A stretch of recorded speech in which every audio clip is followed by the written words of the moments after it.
Hello friends, and welcome back to r/ProRevenge. Let's start our video with a story about the nicest neighbors you can find on Reddit. But before we begin, don't forget to subscribe to our channel if you're new here and turn on notifications so you don't miss a new video every single day. Here we go. Neighbors get their trash back. I live in a pretty large gated community and my house is currently going under some renovations.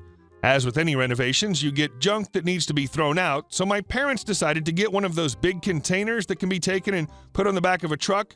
It's lifted onto the truck with a big mechanical type hook thing that's attached to the truck to throw the trash out. Edit, it's called a skip. We got the container pretty late into the evening after the construction people had left, and therefore it was empty for the night. The next morning, however, we woke up to the container being 1/3 full of random crap and a big egg queen-size bed that looked about 30 years old. So of course my parents were PO'd beyond belief that someone would just dump their trash into our container after we paid for it, and now we don't even get to use the whole thing. Now on to the revenge part of the story.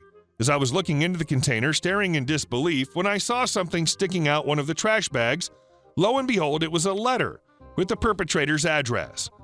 What do? Well, that night, me, my brother, and my father decided to return to the people all the trash that they so graciously left in our container. But since they were inconsiderate enough to dump it in our container, we decided to dump it all over their driveway and in front of their cars so they wouldn't be able to leave without cleaning up. Revenge is sweet, and the neighbors did not even come and thank us for returning their stuff. How rude. And our second story. The doctor's note for my documented service-connected disability isn't good enough. Okay, I'll get a new one. This has been an ongoing problem between myself and my company's HR manager. She's new and a pretty stereotypical Karen. I miss the old HR manager. She was sweet and understanding. Anyway, this began in January and is finally seeing some resolution now. I'm a disabled vet, and I recently took a new position at my company where I need to sit most of the day. I've had lumbar surgery and need some simple accommodations for seating to make my job less painful. With my desk, a stand-up desk edition isn't an option. I was told by my boss that if I needed anything for the job as far as ergonomic and comfort stuff goes, to go through the facilities people who buy that crap, and they'd be able to get it for me no problem. Apparently, the facilities manager is also new. After 2 weeks of waiting for approval, she informed me she had no idea what I was talking about, and that HR would get my forwarded request for a cheap seat cushion and lumbar support for my coccyx and back. Before you ask, why not just buy them for yourself? I decided against it because I wanted a paper trail in case my condition worsened and there became need for further evidence with the company that I need new accommodations for my disability. HR then told me I needed a doctor's note to have a chair pad and lumbar support, even though my surgery and disability are already documented. They wanted my doctor to write a note saying I had to have those items. I explained to her I couldn't just go to the VA to get a note. Appointments take forever, and I'm really not wanting to wait for these things any longer. So she said to go to my civilian GP. Fine, whatever. I go to my family doc and get the note. It read that I needed the items, and she even wrote a prescription for the items I needed. Perfect. Or so I thought. I sent the note and prescription to HR. She said the note didn't say exactly what it needed to say. The verbiage, however, was of course never expressed to me. So at this point, I'm pretty PO'd. It's been over a month. My back is getting worse. I asked her to tell me exactly what she needs the note to say, and she said to be very specific of my needs. Here's where the MC begins. I went back to the doctor yet again and told her what I was told. Now the doctor's PO'd too. So the doctor writes the note saying exactly what HR lady said to write. She was then also very specific that I, in fact, didn't need a new pad for my chair. I need a complete new chair with proper support. I take that note back to HR. HR lady's face turns red and she says a new chair isn't in the budget. I reminded her that the letter was written exactly as she wanted. She didn't care. She wasn't going to buy me a new chair. Now I'm not wanting to drag this out any longer, so I said fine, I'll pick out a chair pad and lumbar support instead. She told me that I could pick out any accommodations I wanted that would satisfy the letter and my needs, but the $250 chair I suggested wasn't going to happen. She apparently didn't know chair pads could exceed the cost of a chair. Okay, good. So after receiving an email stating to go ahead and get what I'd need, I went to the first medical supply website I saw and picked out the most expensive chair pad I could find. It was well north of $300 and 10 times more expensive than my initial request, which could have been filled by a simple go ahead and get what you need. It's also more expensive than the chair I wanted by about $100. She told me no, of course, but then I reminded her that the email authorized this, and if I had to, I could go to the VP of the company, who's also a disabled vet and sympathetic. She relented, and I'm getting what I need finally. I wasn't asking for much, a pad for my butt so my tailbone doesn't hurt, and a damn lumbar pillow, $30 to $50 worth of stuff. It cost me 2 months and cost them about $400 total. Fact of the matter is that if she would have just been polite and told me what I needed up front, then this would have been much cheaper and faster. And on to our next story. Make a move on my girlfriend right in front of me? Prepare to be humiliated in front of your friends and family. I'm a white American guy, and my girlfriend at the time that this happened was a recent immigrant to the United States from Central America. She and I were attending a Spanish-language church nearby so she could meet more people with similar backgrounds and not feel lonely in her new country.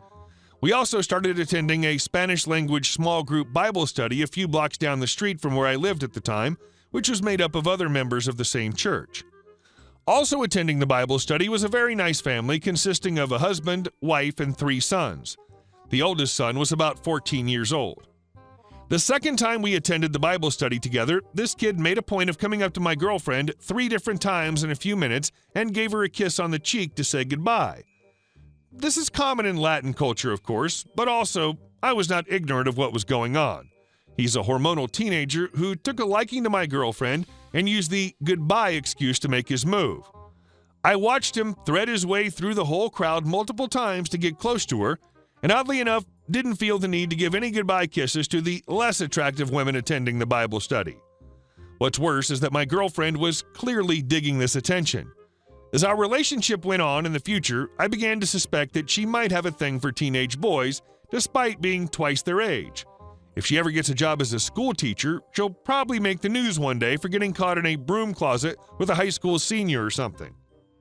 So after watching this little public display of affection and seeing her basking in the glow of some teenage attention afterwards, I hatched my plot.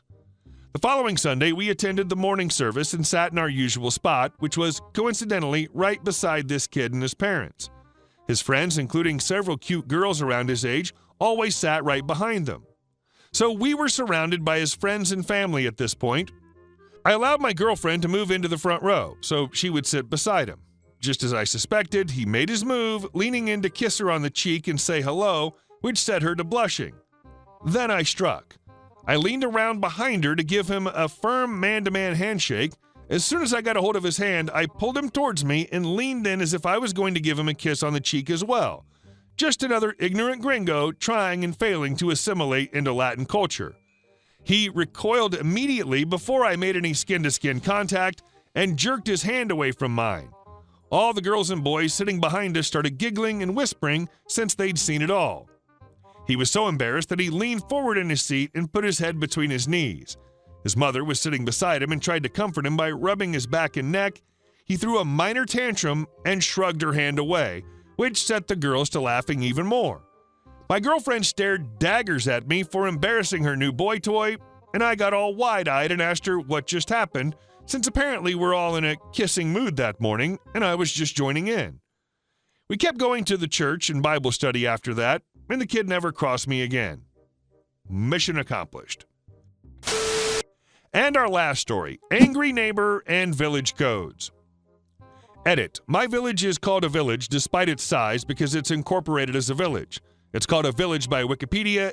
It's referred to as the village of blank. I call it a small town because it's outside of the top 150 cities/towns by population in my state. Sorry about the formatting, I'm on mobile. Background. I grew up in a very white bread village/town of about 15,000 residents outside of a small city of 110,000 in middle America. This came with all the petty little problems that come with small town Midwest life. My twin brother and I would hang out around our best friend's house, and their neighbors loved to stir the pot and cause problems. I have 2 specific instances of MC with them, specifically the wife, Mrs. Nelson. I don't really blame her for being an angry person, to be honest. I probably would be too if I had to raise 4 kids while working and trying to go back to school. I digress. The summer before 7th grade, my best friend's family decided to put up one of those 3 or 4 foot tall inflatable pools.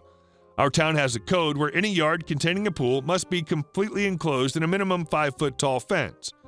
My friend's fence was the only regular 3-foot chain link fence, and the gate had recently been broken by the Nelson's kid. So, as soon as they put up the pool, Mrs. Nelson called the police because the pool violated code and presented a drowning danger to her children. Mind you, they have a permanent above-ground pool that their kids swim in unsupervised all the time. The officer arrives and tells us we either need a taller fence or to get rid of the pool. The code states that the fence just needs to be 5 feet tall, not contiguous, made of the same material or good-looking. So me and my brother went around collecting sticks while my friend and his mom went to the fleet farm to buy chicken wire and zip ties. We then spent the next hour zip tying the sticks to the fence and the chicken wire to the sticks, as well as zipping the gate closed. Mrs. Nelson is of course disgusted by this affront to her beautiful neighborhood and calls the village again the next day. The same officer sent out as the day before and lets the angry lady know that the fence is up to code and that she should stop wasting important officers' time with non-issues. This was not the first or last issue with her and her family, but this one is pretty funny and almost perfectly encapsulates my experience growing up in almost rural Middle America. Hey guys, thank you all for watching the video. I'll see you in the next one.